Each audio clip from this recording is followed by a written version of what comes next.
The 24 Days of Christmas, Day 23, Only You. How shall this all have been effected, had it not been you by whom it was effected? Were it I or another man, what essentials come to bear to lead men out from their dilemma? Calls your worship one from among us to raise up his fellows and to save them? Suppose they were strong, but also were Egypt, were Assyria, were Genghis Khan, Alexander, were Caesar, and these fell. Were wise, Confucius or Plato, yet died, leaving us adrift in philosophy. Were fluid of lip, Homer or Shakespeare, and the pages crinkled and dried up. Were wise, Solomon or the Buddha, yet were flawed and died alone. How many fields shall be reaped to see if there be some fruitful person dedicated to us? Thus was Messiah unique, more than kind, more than meek, more of compassion and sorrow than any, and who would die for us, mere unmet friend.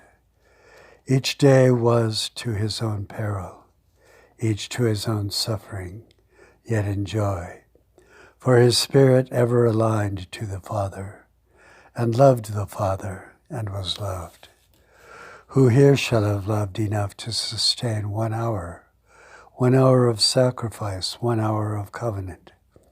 There was none to lament you, yet you continued.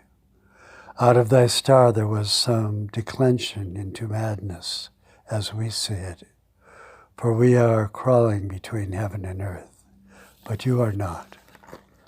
Somewhere in some great pith of moment, there was a pale cast of thought, one to blanch the face of God, something in your soul of origin and commencement to reveal what must be done, how great a sacrifice.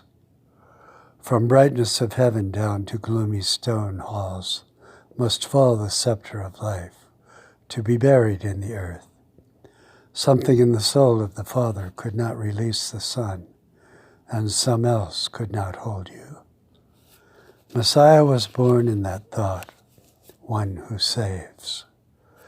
Heaven was sweet, earth sour, but ever would be, unless it be salted to sanctity, salted by one man only.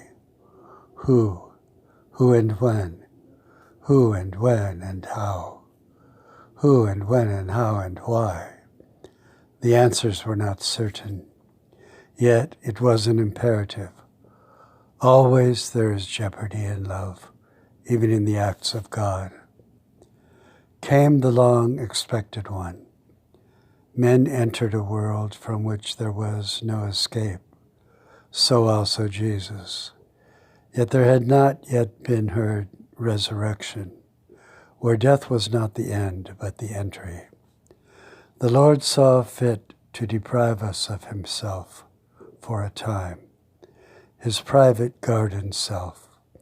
But the Son of him walked with us all the roads of Palestine, walked, talked, teaching, eating, drinking, praying, loving, enjoying. The Son of him walked the way of sorrows up unto the bloody mount. Dark hours followed. There now have been 2,000 years of this war, even after we thought it was over. We do not know the plan. Its outcome is clouded in obscurity. The kingdom yet grows to your satisfaction. We have not been idle, yet act confusedly, and sometimes lose our bearings. We are told the enemy is in retreat, but it seems he is winning. Our armaments are invisible. God is being invoked in many lands these days, your grace. What about the enemy's God, when the enemy invokes God? That is blasphemy, is it not? And they say ours is. Where do we find fine argument? Where do we find courage?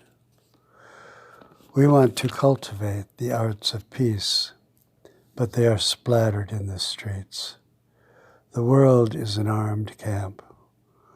We know we have a home somewhere, not here. Show us the whole living world and let us choose.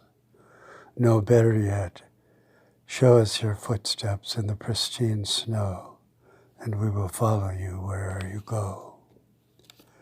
Are you illusion, only of whom we have heard? We'll go with you, even to the islands of the moon.